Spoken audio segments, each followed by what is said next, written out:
distribuição da superfície da Terra então, teve muita dependência da circulação dos oceanos e foi responsável por grandes mudanças, né? Então, de 50 a 30 milhões de anos atrás, né, as regiões polares eram cobertas por oceanos e se estendiam até as regiões tropicais, né?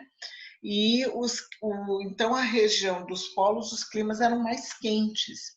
Aí depois teve separação dos continentes, encurtou essa circulação e teve uma tendência a um clima mais frio e seco em altas latitudes.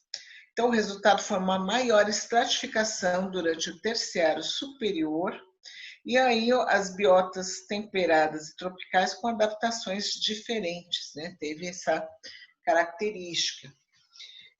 Aí, nos últimos 2 milhões de anos, o resfriamento gradual da Terra deu caminho a variações violentas do clima, né? E que teve, então, as glaciações, idade do gelo, na época pleistocênica. Aí houveram avanços glaciais, né? E que direcionaram espécies das regiões temperadas em direção ao sul, e poderiam ter restringido espécies tropicais para refúgios isolados úmidos. Então, nas regiões tropicais, durante essas glaciações, então o que acontece? Uma mudança drástica climática, então, a maioria das espécies viventes naquele momento, elas vão ser extintas, elas não vão ter adaptações suficientes para sobreviver a esse clima inóspito. Então, o que acontece? Tem várias extinções, mas algumas, então, conseguem se sobreviver, muitas migram, né? Aí teve grandes migrações também. Então, teve toda uma mudança a partir desses eventos, então, climáticos mais drásticos, né? Então, migrações de florestas, né? Então, como que as florestas migraram, né? Então, através de dispersão por animais, as plantas, então, vão mudando essa distribuição delas até chegar ao que nós vemos atualmente, né? E tem essa documentação. Então, a partir depois do último refúgio glacial, há 18 mil anos atrás, então resultou desse padrão geral de reflorestamento, né? Aí as composições das comunidades mudaram com a migração das espécies e tiveram então novas paisagens, né? Então o que houve, né? Combinações de espécies que não ocorrem atualmente, né? E tem faltado combinações de espécies que ocorrem atualmente. Então houveram várias mudanças, vamos dar alguns exemplos, né? Então, ilustrando aqui como é que do Eoceno, Oligoceno, então olha, o que está em verde é tudo floresta tropical. Então vocês podem ver que teve no Eoceno, a maioria do planeta era tropical, né? Então veja, tudo onde está verde, né? Aqui na região então vermelha era temperado, né?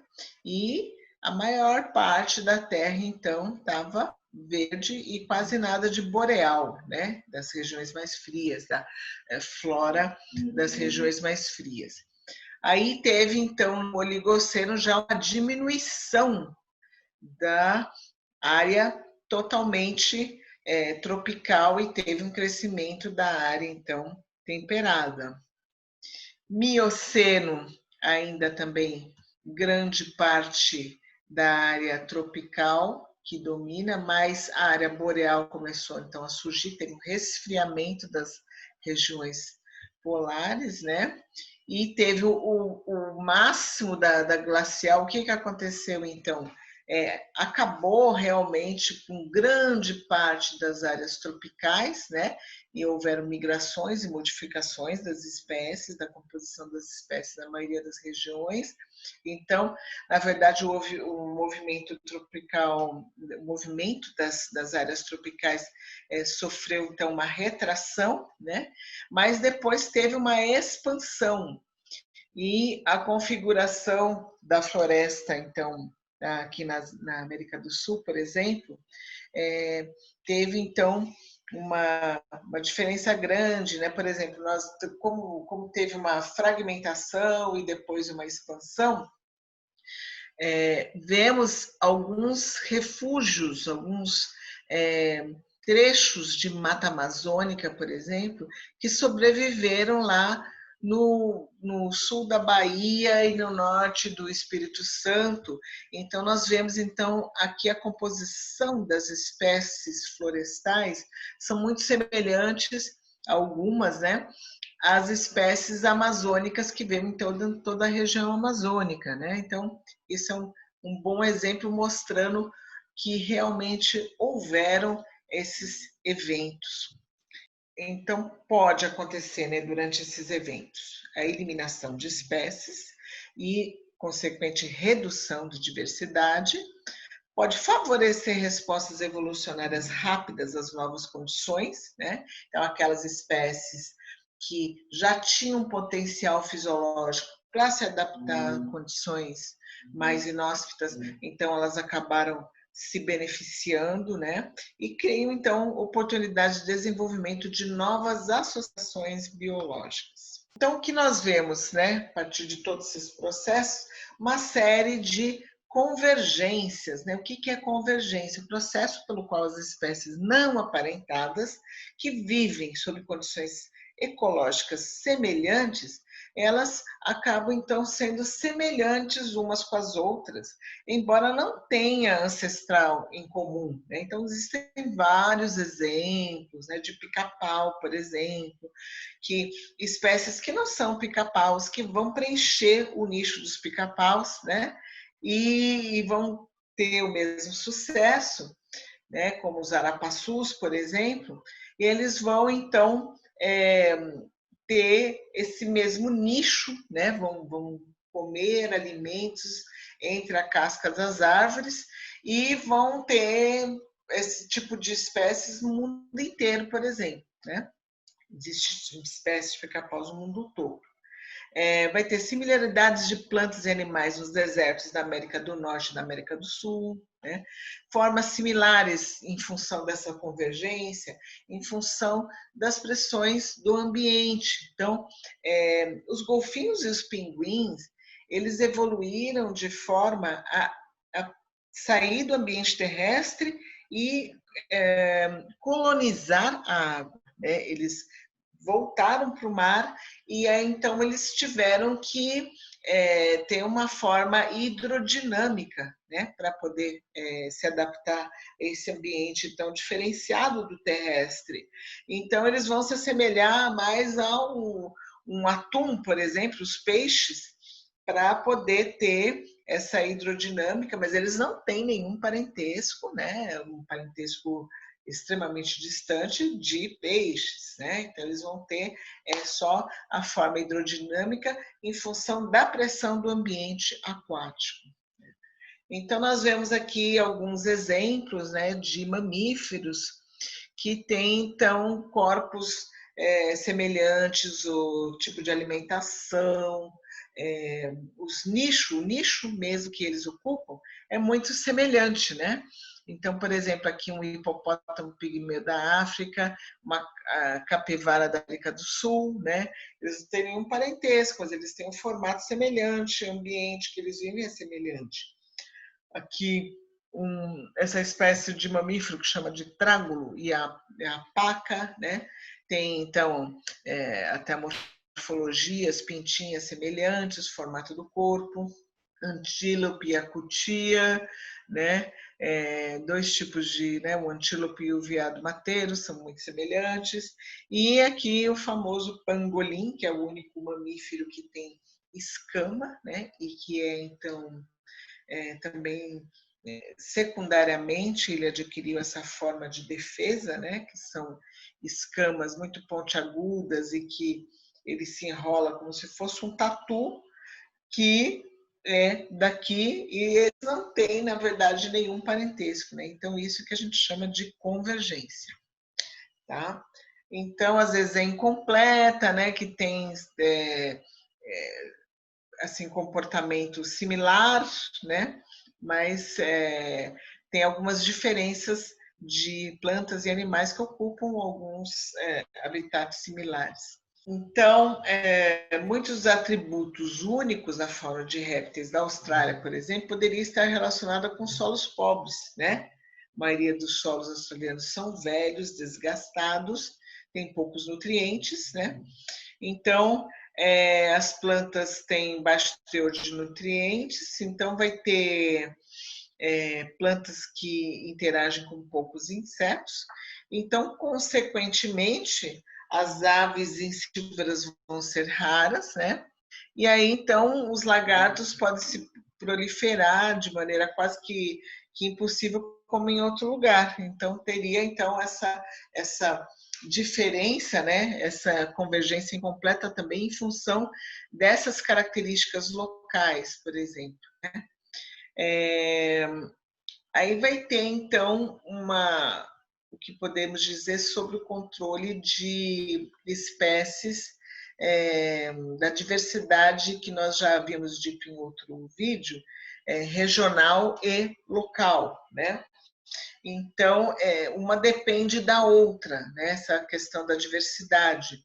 Então, a diversidade regional de diversos locais diferentes, né, que vão compor a diversidade de uma dada região, então ela tem uma certa dependência da diversidade local, né?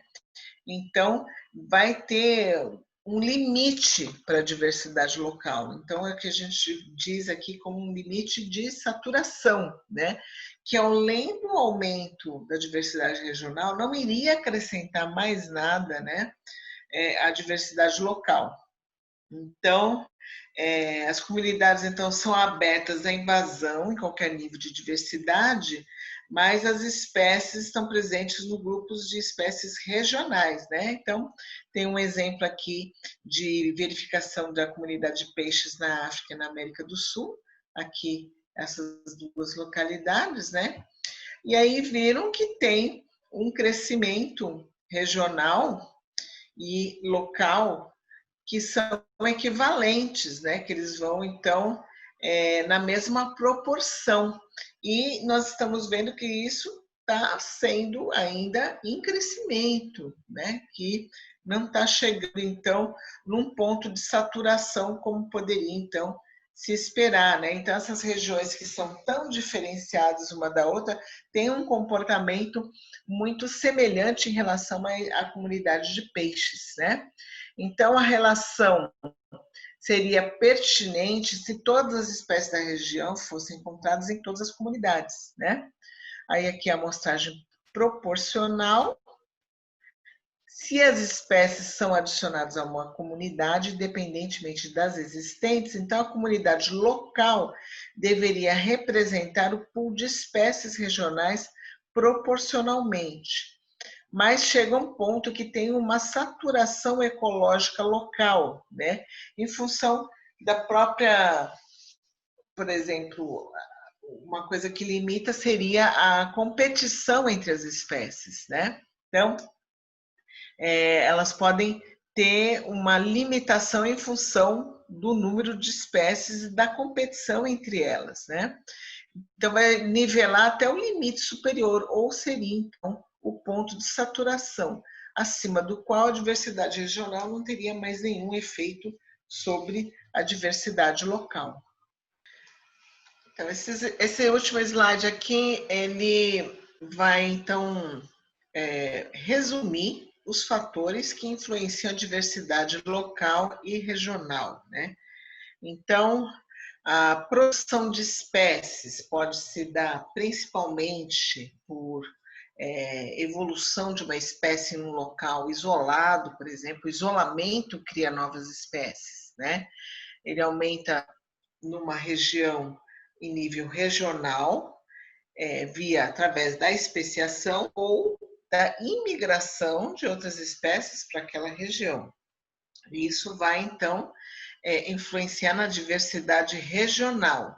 E que pode acontecer, por exemplo, a extinção em massa e que vai ter, então, uma seleção de habitat. Como essas espécies tendem a ser especialistas de habitats, que vão sobreviver, a seleção de habitat ela conecta as diversidades regional e local. A extinção de predadores e patógenos, né, vai então atuar na diversidade local. Então tem a chamada extinção estocástica, né, que ela é então dependente das espécies que tem, do conjunto de espécies que tem, para poder dizer que ela é então estocástica. Então, tem dependência de predador e presa, ou de duas espécies que competem pelos mesmos recursos. Então, essa extinção vai estar na dependência do que acontece com as outras espécies do local. Então, as interações ecológicas elas vão influenciar na diversidade nos níveis locais.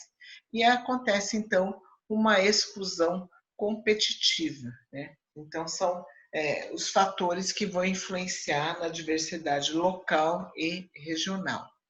Então, o que nós temos aqui, o que nós vimos nesse vídeo, sintetizando então os principais conceitos, né? Que a vida tem se desenrolado por milhões de anos no tempo geológico, a deriva continental influenciou, né? Influencia a geografia da evolução.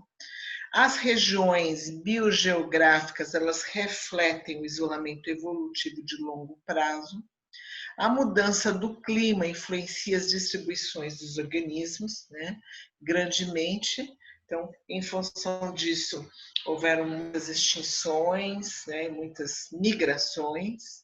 Os organismos em ambientes semelhantes tendem a convergir em forma e função, né? Então, isso é que é a chamada convergência, eles não têm parentesco, eles evoluíram de forma independente, mas eles têm formas semelhantes e hábitos semelhantes, comportamento também.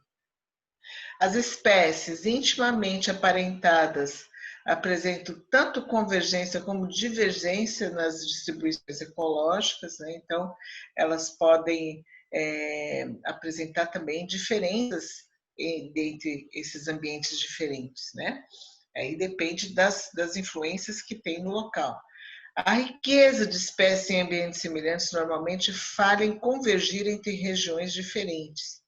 E os processos em macroescalas geográficas e temporais influenciam a biodiversidade, né? Então, basicamente, falamos mais dos ambientes tropicais, né, como formas de explicação para grande diversidade tropical, não é só pelo clima, pelo que é mais ameno, é também em função de fatores temporais e espaciais, né? Que eram maiores os locais, tinham maior quantidade de espécies em termos históricos também, tá? Então, por hoje é isso. Obrigada pela atenção.